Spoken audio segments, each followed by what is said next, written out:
When install back, first install the 2 positioning pins, and then put the mold back. Wipe the mold before placing it to keep it clean. After placing it,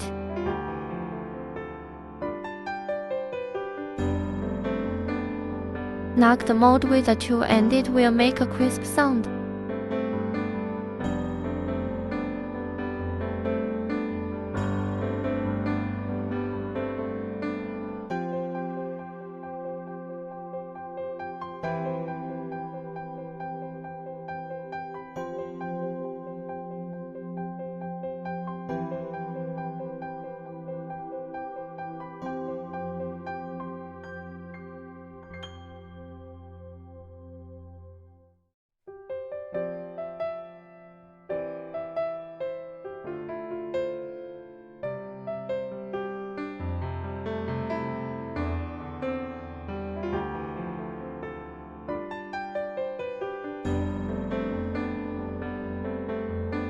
Install the 4 screws under the mold, and put the molds on both sides back.